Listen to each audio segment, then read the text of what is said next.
Call out Yahweh Bahashim, Yahushua Bahashim Kakodash. Peace and honor unto the hopeful elect, and blessings sent out to all of you. I'm going to do a quick lesson, through the spirit of Kakodash, the blessings of Yahweh Bahashim Yahushua, all praise to Yahweh Bahashim Yahushua, on just slumming, man. Like, you ever been in a slump and like you just don't give a fuck about anything, man? It's a depressing thing. Like when you just wake up, eat shit, sleep, work, go to sleep. We got to do the work of the Lord, of course. That's a given. It's above all of those things. But you just kind of get in this spirit of giving up. Like you don't even care about shit anymore. You just start eating bullshit, consuming bullshit. You start just being lacking the fear and neglecting the truth of the Lord. And, it's a fearful thing. It's a very scary thing to fall into, brothers. Right now, I'm going through a little slump. Lord willing, I'll get out of it quickly. These happen pretty frequently for me. Not pretty frequently, like maybe around every 6 months-ish, where I just get in this slump, But after that slump, it's a 2-step back to get shit right type of thing.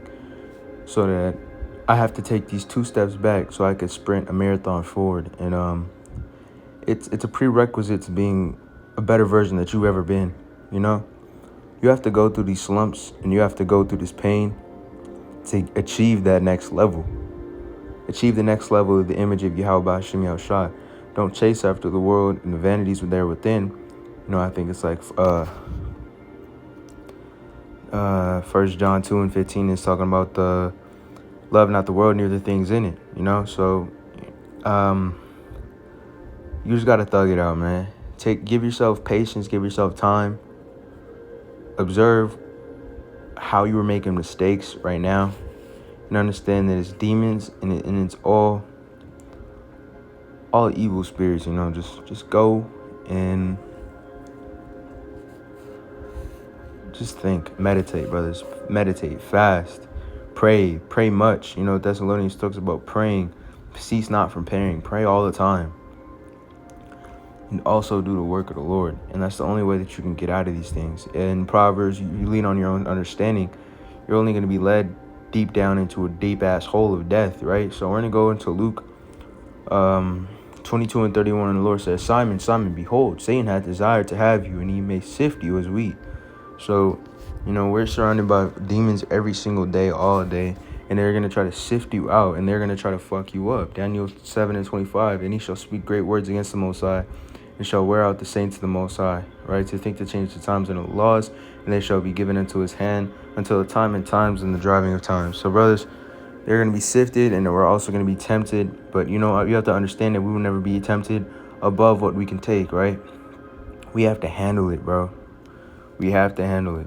You don't want to go back into this world, and you don't want to be fucked up like how a lot of these people go, right? 2 Peter 2:24, as they escape the pollutions of the world through the knowledge of the Lord Yahweh Ba'Shem Yahushua, they are entangled therein and overcome. The latter end is worse with them than the beginning, right? So some of these brothers that aren't fit and suit to be a part of the hopeful elect, or sometimes when you fall into these slumps, you feel like you're shit, right?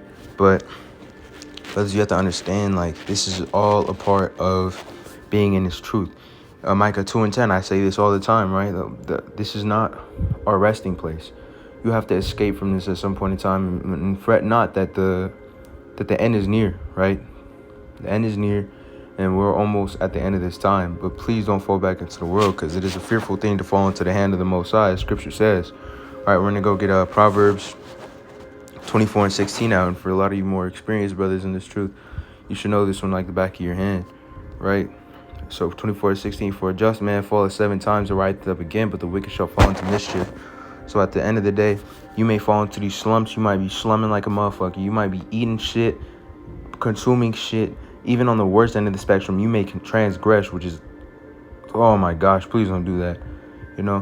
At the end of the day, you have to deal with this. The Lord is not going to tempt you more than what you can take, right? The Lord is not going to tempt you higher than what you can take. So, brothers, make sure that you just staying locked into this truth and making sure that you get out of that slump, right? You need to get out of that slump. Get out this one right here. 1 Corinthians 10 and 13. There hath no temptation taken unto you, but such as common to man. So other brothers are going through the same shit that you're going through. But the Most High is faithful, who will suffer you to be tempted above that you are able, but with the temptation also made way to escape, that you may be able to bear it. So Lord is not going to tempt you above what you can take. And brothers, that'll show if you really have this on your on your heart, right? If you possess that, that'll really show who you are, right? Romans 8:28, and we know that all things work together for good to them that love the Most High, to them that are called according to his purpose, right? So when you conduct the work of the Most High and you have the Most High in your heart, you fear him greatly and do his law, statutes, and commandments, and love him with all your spirit, right? He will deliver you out of these things. These are tests, right? These demons, they're always going to test you. They're always going to try to sift you, just as we read earlier.